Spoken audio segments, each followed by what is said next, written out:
Well, Broadway fans, we are in the midst of Tony season, and this man, you've seen his work in Jersey Boys, Memphis, On Your Feet, and so many more.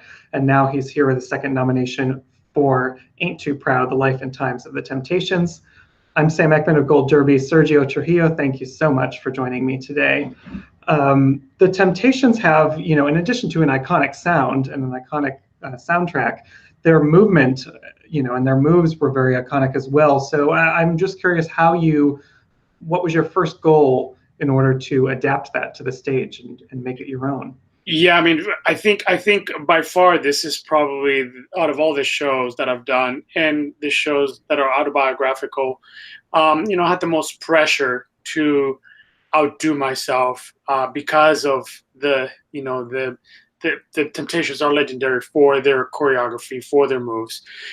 It was very important for me to put myself in a position of, if I was the choreographer of the Temptations, what would I do today?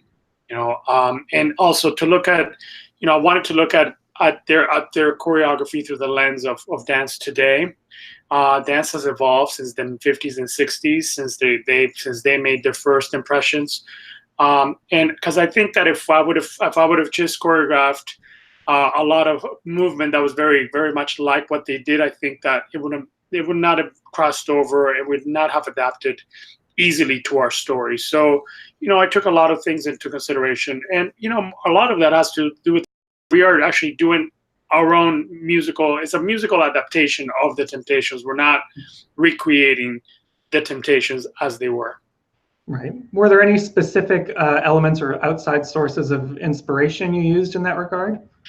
Yeah, I mean, early on in my career, about 20 years ago, I was asked to do a lot of shows that took place in the 50s and 60s. I did a show in the West End called Peggy Sue Got Married, All Shook Up, which was on Broadway, Memphis, Jersey Boys, and all those shows took place in the 50s and 60s.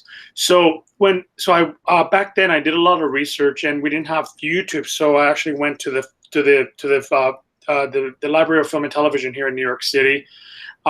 And I went to a video. I lived in LA during that time, 20 years ago. And so I went to a video store called Hollywood Video with the VHS tape, and you would borrow the tapes.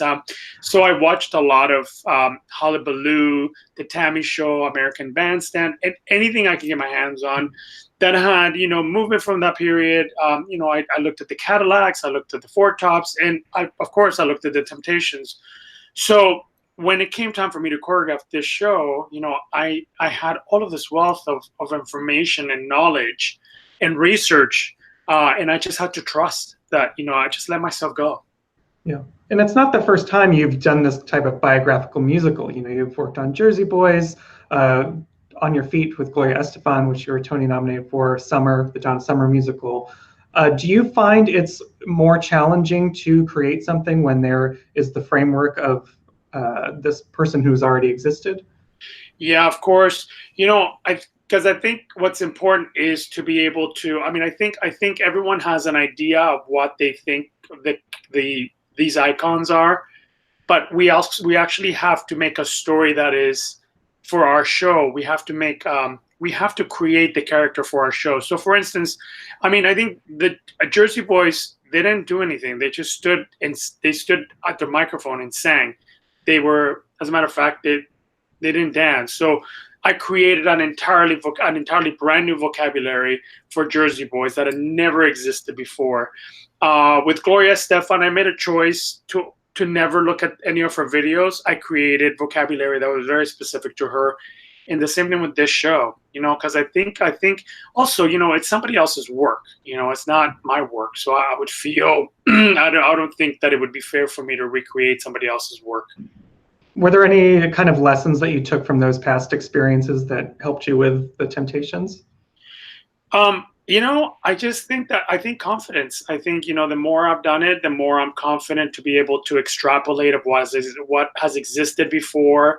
There's a fearlessness. I'm not.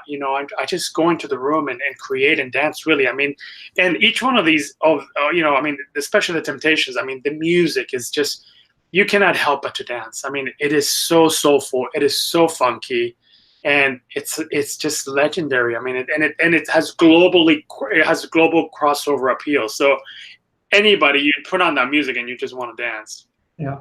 And I will say, for anyone watching who hasn't seen this show yet, the dancing is a huge part of this. And it's not just dancing where we think of breaking into a big dance break. It's, really an integral element of connecting one moment to the other. I talked to the director, Des McAniff, and he said entrances and exits really became a huge theme. And your work is a huge part of that. So how did you work with him to decide how to incorporate those moments? I mean, I'm spoiled by working with Des McAniff because I think Des is prodigal. Des is quite a genius. He's a visionary of sorts, and he's very clear about his vision, and he guides his entire team beautifully, and as evident by the 12 Tony Award nominations. So, but also, Des and I speak the same language. We see that we have the same aesthetic. And, sometimes it's just like it's unspoken. We prepare a lot before we even get into rehearsal. So we know the blueprint of what we're about to do. I do my own preparation outside of my work with Des, and then Des and I prepare. And then even before I get into rehearsal after my meetings with Des, I prepare again. So, and we hit it like right from our first collaboration from Jersey Boys. There's always been this there's a lot of trust, there's a lot of respect, there's a lot of us having the same aesthetic, and there's a lot of real craft involved in what we both do. Yeah. And respect. Absolutely. And I want to know about the cast too, because there's sort of 5 main Temptations in it, and they all sort of have various different backgrounds in terms of dance. Like you have Ephraim Sykes, who is a very heavy dance background, and then there's Derek Baskin, who comes more from the world of singing.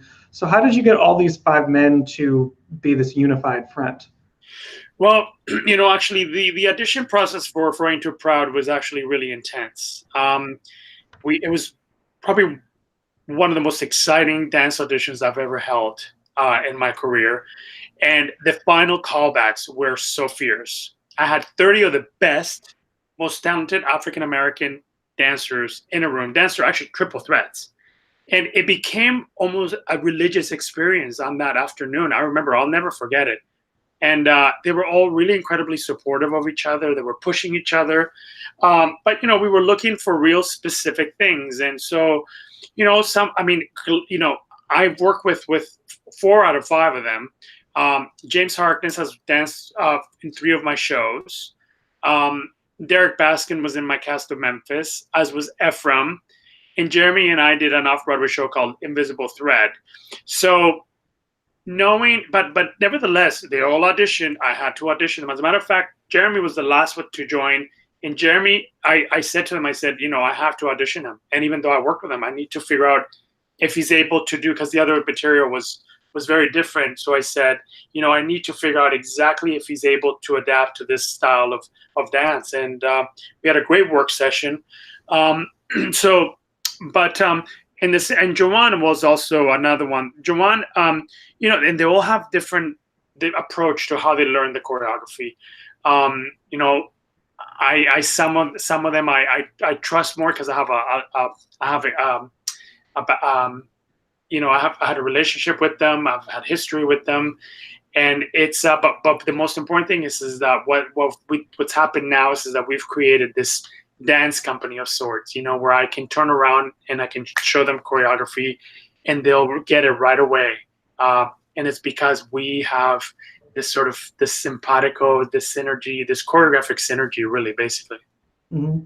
How much, when you have guys like that, some of them, how much ends up being tailor-made for what they do? I mean, like Ephraim has these huge splits and everything that he does. So is everything all preset before you get into the room, or is some of it? I always have a blueprint of what I want to do, a really close blueprint. But, I think because, I think what's important is like a tailor, that you design a suit, you try it on the person, and then you have to tailor make it for the person. And so with the choreography in the show, with each one of these specific these talented man, it was that, with Ephraim, it was like, can you do a tour and land in a split? Okay, yeah, you can do it. Okay, great. Now, can you do a tour, land in the split, and then throw the mic, catch it? Like I just kept on pushing and pushing and pushing. Jeremy, who's not a trained dancer, I was like, Jeremy, I want you to do a knee slide, and then I want you to do a double knee turn. And he said, what is that? And I said, so I showed him, and he was like, okay, I can try it. And he got it like that. And Jeremy's also a real spinner. So each one of them, yes, I kept on pushing the envelope, because truthfully, the real Temptations could never do what these guys are doing on stage. Do you have a favorite moment of choreography in there that came out of the rehearsal process? Each one of the numbers is special in its own way. It's hard for me to say this one. I just remember I have a vivid muscular memory of how those moments came to be. I work very closely with my associate choreographer, Edgar Godino, and we spend time outside of the studio, just him and I in the studio, dancing away. And it's the creation. It's like, if you could be a fly on the wall in that room, it's my moment, where I really just let myself go and I'm my true self. I think Cloud 9 probably is the one that feels, because that's the one that I really try to make it even more sort of looking at it through the lens of today. It's a little bit, I cheated a little bit. There's a couple of house steps in there, and there's a couple of little kind of like pseudo hip hop moves, but I masked them kind of nicely to make them a little bit more vintage. And I wanted to go back to, earlier in your career, you started as a dancer, as a performer. You were on Broadway and Jerome Robbins Broadway and Fosse. So what prompted you to switch over to choreography? I always knew I was going to be a choreographer. Even before I started dancing, I had never taken a formal dance class. In high school, I was choreographing numbers for my friends. I mean, I choreographed the Dream Ballet in Oklahoma. One of my friends was a ballerina, and I just took it upon myself to choreograph it. And not knowing anything about dance, I just decided that I could do it. And we had variety shows in my school, and I would choreograph those. I remember being invited to another high school to choreograph Chorus-Sign, and I had never seen Chorus-Sign. I didn't even know what Chorus-Sign was. I just remember seeing the picture on the cover of the album, and I choreographed the sequence, and I had the dancers going through the aisle. Like, there were 3 separate aisles of the auditorium, and they were walking and singing and dancing. I had never seen the show. So I think it's part of that thing that, you're born with, and it's part of my destiny. It's part of my gift. And, so I knew that it was just a matter of time before I transitioned from being a dancer to a choreographer. Yeah. Do you think that time as a Broadway dancer helps inform your work now? Oh my God, yeah. I mean, I'm very, very lucky, because I bookended my career beautifully. My first Broadway show was Jerome Robbins Broadway, and my last Broadway show was Fosse. So had Michael Bennett been in there somewhere, I'm sure my middle show would have been Michael Bennett's. But they are real genius director choreographers, masters of what they do. And for me to be able to not only dance their dances, but also witness their creations and be part of it is, I think, subconsciously, I let it wash over me whenever I'm in the room. I don't try to emulate. It's just my subconscious express itself. Well, now you're here. This is your second nomination. Do you watch the nominations when they come out on that day? I try not to. My husband he's very passionate about theater, and he's sometimes I just prefer to go on a walk. This time around, we have a 14-month-old, so I was feeding him his breakfast, because that's when he eats. So it was more important for me to feed him. And then, he forced me to come into the room to watch when the big nominations were going to be announced. So this time around, I watched most of it. Yeah. Yeah. And just what is the feeling that you get when you hear your name, and what is it like to be recognized by your peers that way? Well, it's interesting, because it is a true honor, and we're following in the steps. There's so many iconic, legendary artists.